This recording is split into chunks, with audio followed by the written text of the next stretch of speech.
Gotta turn this inside out. I don't want no smoke. Turn that out. There we go. All right. Can't see. I have my company pin on my vest today, and I don't feel like taking it out because it was really hard to get in. But I don't need them to be advertised in this message because I don't want no smoke where smoke does not belong, really. Good afternoon. It is, I don't know, 25th. It is Thursday, April 25th, and I'm saying good afternoon to you because I needed a little bit more time for today's challenge than I had this morning, and I was just struggling this morning. I'm having a really bad allergy day, but where do I even start with this? Having a light heart about this week. I have, and today's challenge is really, really important to me. It's important to a lot of people in the country right now, because, man, when I tell you they're coming for our reproductive rights in the most out-of-pocket, aggressive, scary ways, it's just like it's hard for me to even like digest what's actually happening.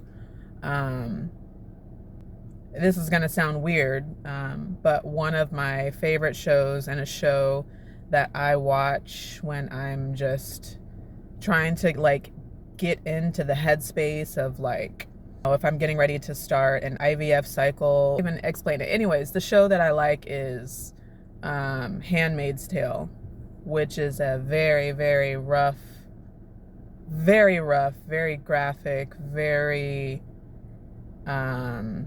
intense show to watch. But it is, like, for me, one of the most necessary, one of the best shows that could be like available to us, because it's so freaking relevant, from the religious aspect to the political aspect to the, like, even coming down to like climate change and how that's affected the planet and our physical bodies, and how infertility is like the pandemic that takes over. I mean, everything about it is so real and so applicable to what's going on right now. It's insane. And it scares me so much that it ignites like just new thoughts. And honestly, it motivates me to keep doing things like sharing my story, talking about this to all of you. It fuels me to keep going. It gives me hope. It changes my perspective, and it changes my perspective on how I view like spirituality, faith, religion, everything. It makes you think about everything. It talks about, what is it? Just, I mean, you name it, it is in that show. And I've watched the whole series multiple times, and I know that sounds crazy because it is, like, on a normal day, let alone being someone that is suffering from infertility. So I say all that to say, like, as it pertains to here and now, like, I don't know, I just wanted to talk about our government having their hands in something that they just need to mind their business on. But, you know, that's also like so America. We're always in other people's shit. I mean, stuff that, like, why are you even here? Why are you even a part of this conversation? It's frustrating. And I want to be clear on my stance ahead of like anything else. It's like, despite me wanting to have a biological child so badly, Or hell, even when it, like, if it comes down to it and I just am not able to have a child of my own, the next opportunity, the next option that I would consider is donor eggs, which still requires IVF. So I just wanted to talk about, like, first of all, let's start with Roe v. Wade. How the overturning of Roe v. Wade affects someone like me directly is, despite me being young, my egg quality at this point, like if I can squeeze an egg out, one egg, the quality of that egg, there's a high chance of the quality of that egg is not good. Further, that means that it's probably going to be chromosomally abnormal because of the damage to my ovaries. With that being said, as I am completing egg retrievals and they're at least strong enough to survive the night, and then they're strong enough to be combined with sperm to become an embryo, and they survive the, a few days time period that it takes to get to the freezing point of things. It survives those two things, right? And then it survives the thaw, and I am able to complete an embryo transfer. Without me doing testing on that embryo, I'm gambling. How do I explain it? I am here to save the afternoon version of me. I could not get my thoughts together. I had such a headache. But we're going to try it again. And because I have so much that I want to say, and it's a really, really serious topic, a really, really serious day to day, I did write my thoughts down so that I could keep it tight, keep it succinct. Don't want to have you here all day long, but I do want you to hear I want you to hear this, okay? And then you can do what you will with it. But I will say that I'm going to call trigger warning. This is not going to be for sensitive to talk about miscarriage, talk about loss, talk about abortion, talk about, kind of like the politics side of like reproductive health. So I'm just letting you know. Gonna get into it. Just letting you know. All right, so a lot has been going on this week here in Arizona. Currently, the law on abortion it's banned after 15 weeks without the exceptions like were incest. But it is permissible after 15 weeks where deemed a medical emergency. So if it's threatening the life of the mother after 15 weeks, it's permissible. I cut straight to the chase on that because I feel like I can't talk about advocating for assisted reproductive therapy, i.e. IVF specifically, to remain legal without talking about advocating for legalizing abortion in the United States. This week, here in Arizona, on its third attempt to repeal the near total ban on abortion, Arizona has successfully won the first battle in women's reproductive rights. The next step is for the repeal to make it all the way to Governor Hobbs's desk.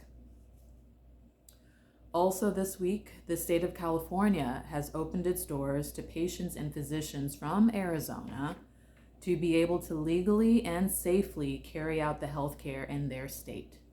Governor Newsom's bill has not been passed yet, but it is promising. Why we're talking about abortion also. How this ban could affect me, who's going through infertility and IVF. My decreased egg quantity and quality has made it exceptionally difficult to maintain pregnancy due to chromosomally abnormal genetics in the cells. This is typically expected to start occurring with age. That is the perimenopause, menopause, postmenopause. As you're going through the change, your egg quantity is not only going down, but the quality of your eggs are also diminishing. So that's part of it. This happens to everybody. But it usually doesn't start until after the age of 35. This also occurs when there has been extensive damage to the reproductive organs.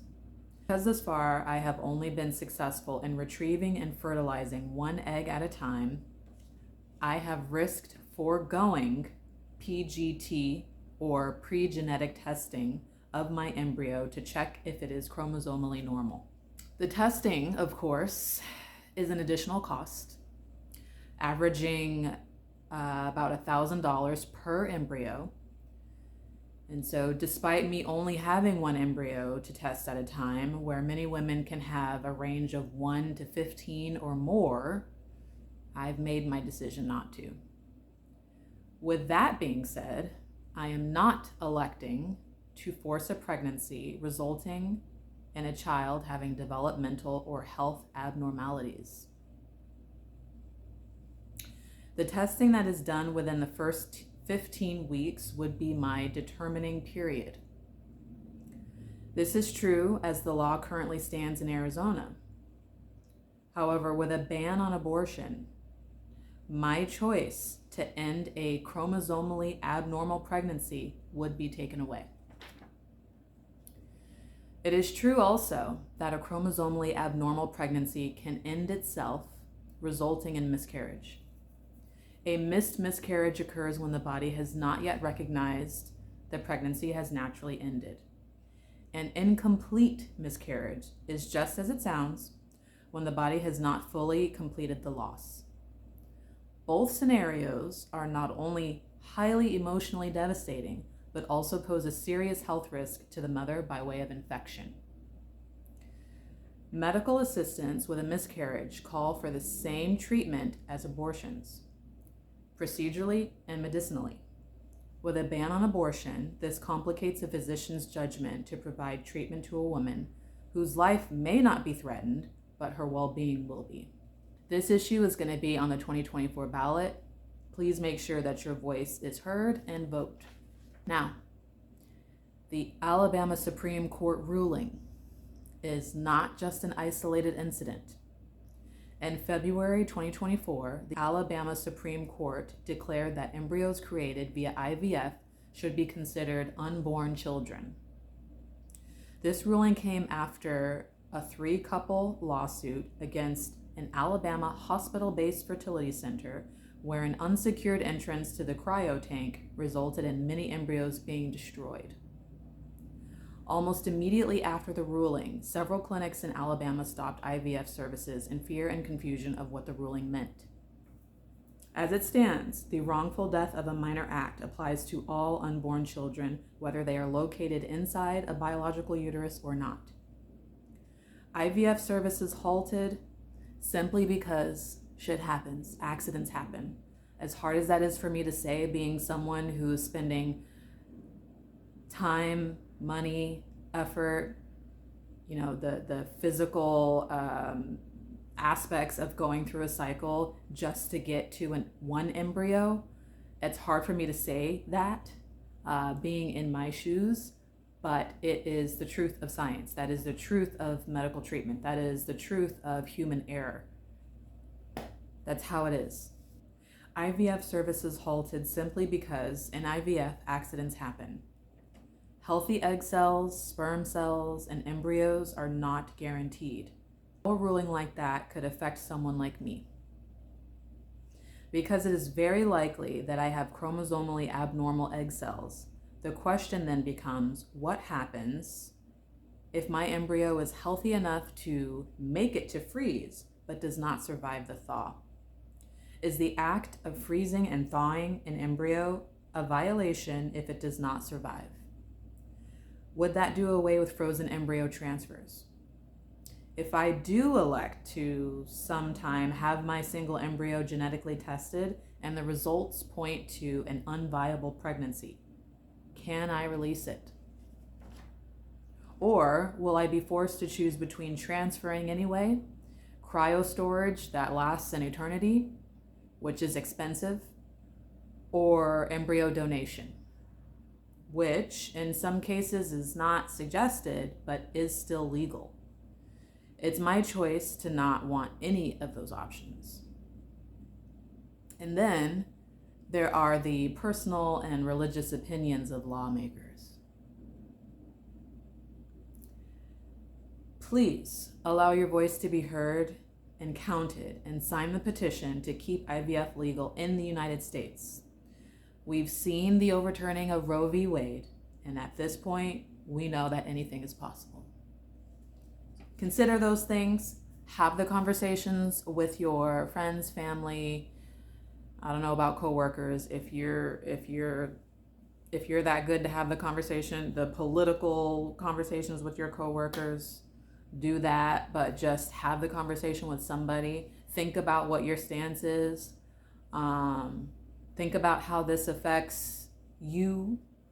Think about how it would affect your loved ones. And please don't just, like, once you hear it, you cannot unhear it. You know that, right? So with that information being said, do something with it. Sign the petition.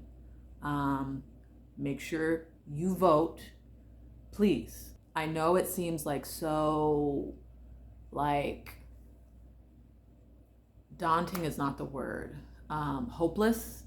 I know it seems hopeless with the current state of not just our country, but the entire world.